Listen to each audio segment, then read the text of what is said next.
अब एक काम करते हैं। अब बिग मार्केट वॉइसेस में हमारे साथ हमारे गेस्ट जुड़े हैं, उनसे बात करते हैं। एएसके हेज सॉल्यूशंस के सीईओ वैभव सांघवी, जिनके पास फंड मैनेजमेंट में करीब 2 दशक का अनुभव है। इससे पहले वैभव एवेंजर्स कैपिटल, एम्बेट इन्वेस्टमेंट और डीएसपी मेरिल लिंच के साथ भी काम कर चुके हैं। आइए जानते हैं उनसे कि वो इस समय क्या स्ट्रैटेजी बना रहे हैं। वैभव, good morning.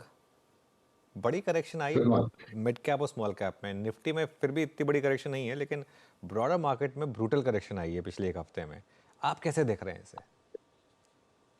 I think Manoj अपने जैसे हमारी लास्ट टाइम भी बात हुई थी। हमने कहा था कि दिस ईयर हमें लगता है कि large cap much would be much better bet as compared to mid and small cap. Of course कल के क्रैश के बाद देयर इज अ पॉसिबिलिटी कि थोड़ा रिट्रेसमेंट हो, but from a medium term view हमें अभी भी लगता है कि लार्ज कैप में एक एसेट एलोकेशन ज्यादा करना चाहिए on an overall basis going forward. Not that कि ग्लोबल में इतनी कोई चेंज हुई है या फ्रॉम लोकल पर्सपेक्टिव इतना चेंज हुआ है। It is more from a valuation perspective, a check from the regulators as well कि रेगुलेटर भी एक चेक रख रहे हैं कि वैल्यूएशन फ्रॉथी ना हो।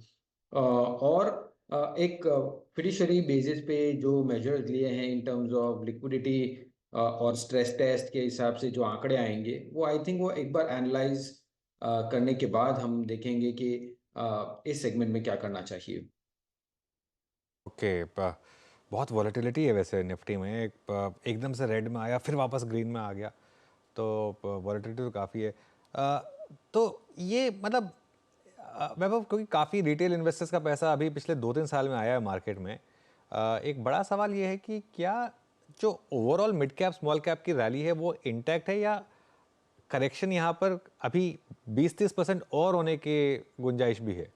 एक तो होता है कि लार्ज कैप आउट परफॉर्म करेंगे, ठीक है। हाँ। एक होता है कि भाई मिड कैप, मतलब लार्ज कैप तो ऐसा आउट परफॉर्म कर सकते हैं ना कि mid cap small cap flat रहें, लार्ज कैप चल जाएं। या एक आउट परफॉर्मेंस ऐसे हो सकती है कि स्मॉल कैप 30% गिर जाए, लार्ज कैप 10% गिरें। तो मतलब कौन सी कैटेगरी में इस समय मार्केट है आपके हिसाब से? सी आई थिंक एक there is no debate on एक वन एस्पेक्ट और एक कि इंडिया की स्टोरी बहुत ही मजबूत है। सो लॉन्गर टर्म इन्वेस्टमेंट्स के लिए whether you talk about large cap mid cap over a period of time सब बनाएंगे, लेकिन एक कॉन्सेप्ट के बेसिस पे अगर हम देखें कि अगर हम एक्सपेंसिव वैल्यूएशंस में इन्वेस्ट करते हैं तो होल्डिंग पीरियड उतनी ही ज्यादा बढ़ जाती है कमेंसुरेट रिटर्न को अक्रू करने के लिए। सो जब भी हम निवेश करते हैं, ऑफ कोर्स एक नैरेटिव होता है, बट एक साथ में साथ वैल्यूएशंस बहुत ही इंपॉर्टेंट चीज होती है जो देखनी चाहिए। हमें लगता था कि वो लास्ट 6 मंथ्स जिस हिसाब से मिड और स्मॉल कैप बढ़े हैं वहाँ वैल्यूएशंस हमें लग रहे हैं कि थोड़े आउट ऑफ वैक है। सो हम ये नहीं कह रहे कि ये over longer period of time नहीं डिलीवर करेंगे। इट्स जस्ट दैट कि टिपिकली और होल्डिंग पीरियड जो 3 साल 4 साल की बात करते हैं जब इक्विटीज में जाते हैं, ये जब एक्सपेंसिव वैल्यूएशन में इन्वेस्ट करेंगे तो उतनी ही ज्यादा होल्डिंग पीरियड बढ़ जाती है to realise the gain. So at this point in time from risk reward ratio perspective large cap makes much better sense. और एट द सेम टाइम कि ये ईयर में काफी इवेंट्स भी है जो वॉलेटिलिटी बढ़ा सकती है।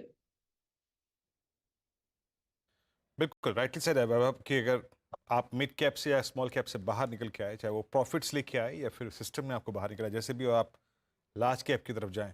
वैभव जी, लार्ज कैप में भी सेफेस्ट पॉकेट्स कौन कौन सी लग रही हैं आपको? स्पेशली फार्मा को देखिए, आईटी को देखिए। आईटी ने इस डिफेंसिव में जा जाएं, एंड स्पेशली जिस स्पेस ने लास्ट 3 महीने में बाजार की तेजी में इक्का दुक्का स्टॉक्स को छोड़ के पार्टिसिपेट नहीं किया, वो थी डिफेंसिव में तीसरी श्रेणी। That was I think FMCG. आपका व्यू? सी अगर हम लार्ज कैप यूनिवर्स को देखते हैं तो दो चीज और दो चेंजेस हमने देखे हैं लास्ट 3 to 6 मंथ्स में। वन, कि जिस हिसाब से हमें लग रहा था कि ग्लोबल स्लो डाउन होगा और प्रॉबेबली उसके कारण ब्याज दरें बहुत जोर से नीचे आएंगी, आई थिंक वो नैरेटिव में थोड़ा चेंज है। जिस I think global economies specially US के डेटा बहुत ही अच्छे आ रहे हैं और हमें लग रहा है कि वो आई थिंक इस सॉफ्ट लैंडिंग की तरफ जा रहा है। At the same time Europe और China continues to be weak. So all in all अगर हम देखें from a global perspective, IT एक सेक्टर ऐसा था जो हम वो नैरेटिव के पीछे बोल रहे थे कि काफी वीक होना चाहिए, और जिस हिसाब से हम कमेंट्री देख रहे हैं from a sector perspective management से, हमें लगता है कि ये एक का दो क्वार्टर में बॉटम आउट हो जाएगा। और फ्रॉम मीडियम टर्म पर्सपेक्टिव, ये from a large cap perspective ये एक सेक्टर देख सकते हैं। साथों साथ I think from a financial services kind of sector, हमें लगता है financial services sector as compared to banking sector हमें लगता है वो बेटर रहेगा। एंड लास्टली इंडस्ट्रियल्स और कंज्यूमर डिस्क्रेशनरी, ये सेक्टर्स जो है हमें अच्छे लग रहे हैं from a medium to long term perspective in terms of investing. Okay. अच्छा वैभव जी, लार्ज कैप में भी कुछ पॉकेट्स जो कि आज से 5 दिन पहले अपनी ऑल टाइम हाई ट्रेजेक्टरी में थी, वो थी metals. NALCO, Hindalco, Hindustan copper, Tata steel, JSW steel, JSPL.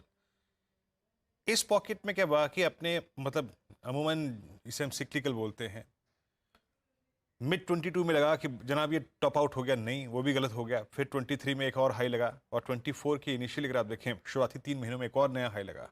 Metals पे आपका क्या व्यू बन रहा है? I mean both class, ferrous and non ferrous. See I think metals में लॉन्ग टर्म व्यू लेना एक्सट्रीमली डिफिकल्ट है। और जब हम मेटल्स की बात करते हैं, हम चाइना को नज़रअंदाज नहीं कर सकते, बिकॉज वो एक सबसे बड़ा प्लेयर है from a metals and commodities perspective. और जिस हिसाब से हम देख रहे हैं वहाँ पे इन स्पाइट ऑफ स्टिमुलसेस वो ग्रोथ आना बहुत मुश्किल हो रहा है। और हम देख रहे हैं कि वहाँ से जो मेटल की प्रोडक्शन हो रही है, जहाँ उनके all time high export volumes भी चल रहे हैं। सो हमें लगता है कि from a price perspective base metal prices को इतनी ज़्यादा मोमेंटम नहीं मिलेगी यहाँ से। सो यस ऑफ कोर्स ये सेक्टर ट्रेडेबल सेक्टर हो सकता है फ्रॉम, अगर लेकिन हम मीडियम टू लॉन्ग टर्म के निवेश की बात कर सकते हैं तो हम काफ़ी अवॉइड करेंगे ये सेक्टर को।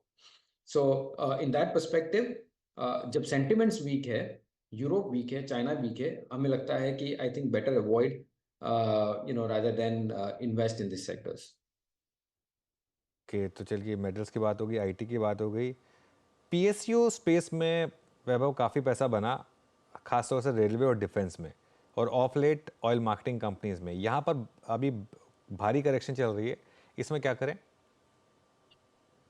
हमारा व्यू वेरी क्लियर है on a PSU perspective. One, जिस हिसाब से हम स्ट्रक्चरल रिफॉर्म्स देख रहे हैं विद इन द पीएसयूज, वो सेक्टर को हम छाटेंगे rather than looking at the PSU basket as a whole. So for example, जब हम PLI की बात करते हैं, डिफेंस में रिफॉर्म्स की बात करते हैं, वो सभी सेक्टर हमें काफ़ी अच्छे लग रहे हैं, unless I think there is a dramatic change in terms of earnings।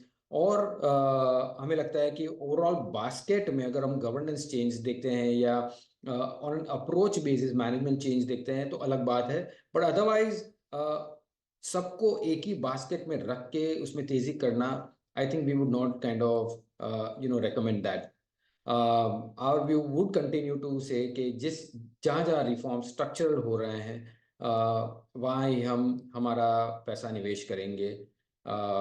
अगर वो सिक्लिकल सेक्टर्स है तो हम रादर अवॉइड करेंगे। ऐड करेंगे और कौन से थीम में इस समय आप फ्रेश पैसा डाल रहे हैं? See, from a thematic perspective, renewables okay, on every dip, I think that is something we should be looking at।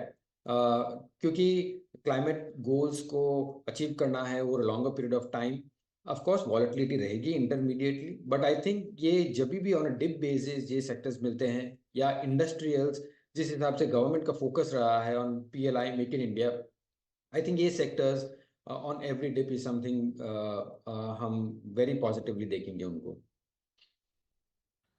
Okay. अच्छा, एक दो स्पेस और वैभव जी जिस पे शायद थोड़ी सी अभी हमें बात करनी चाहिए, मतलब वो छोटे छोटे पॉकेट्स हैं, वाइट गुड सेगमेंट जिसको डोमिनेट किया है, या फिर आप कंज्यूमर ड्यूरेबल्स, या फिर इलेक्ट्रॉनिक इक्विपमेंट जिसे बोलते हैं, जिसमें डिक्सन ने जिस उसी पीएलआई के तहत काफ़ी अच्छा खासा मूव दिया, वो एक ट्रिगर था इनके लिए बहुत बड़ा। बट मोर और लेस वोल्टास और हेवल्स थोड़े ठंडे पड़े रहे हैं वाइट गुड सेगमेंट में, जो कि मिड कैप में भी उसकी बहुत स्ट्रॉन्ग प्रेजेंस है। आपका व्यू क्या है इस वक्त, एंड स्पेशली आई मीन जब समर्स बहुत नज़दीक खड़े हैं? Sure, so I think see consumers को हम अगर ओवरऑल बास्केट देखें तो कंज्यूमर स्टेपल्स अलग और कंज्यूमर डिस्क्रेशनरी थोड़ा अलग रखेंगे। और कंज्यूमर डिस्क्रेशनरी जब ड्यूरेबल्स की हम जब बात करेंगे तो आई थिंक हमने देखा है कि last year consumption trends on an overall basis थोड़े वीक रहे हैं। हाँ, अगर हम देख रहे हैं कि मानसून्स बेटर रहेंगे, समर्स बड़ी स्ट्रांग रहेंगे, तो एक पॉसिबिलिटी है कि एक ट्रेड बन सकता है कंज्यूमर डिस्क्रेशनरी और specially on the durables basket on an overall basis. Of course in consumer durables और वाइट गुड्स में काफ़ी सेगमेंट्स है, right from kitchen appliances to ACs. So वो स्पेसिफिक सेगमेंट ढूंढना पड़ेगा और उसमें हम प्रॉबेबली एक move on a positive side देख सकते हैं। वेर एज कंज्यूमर स्टेपल्स हम थोड़े कॉशियस है। वी विल वेट के एक बार मानसून हो जाए अच्छी तरह से, अगर मानसून है तो और इनकम लेवल्स बढ़ रही हैं अगर rural side, it is then we will see probably के कंज्यूमर स्टेपल्स में जाके निवेश करें। कि चलिए अब वैभव बहुत बहुत शुक्रिया आज हमारे साथ जुड़ने के लिए और हमसे बात करने के लिए। Thank you so much for your time. Thank you very much. चलिए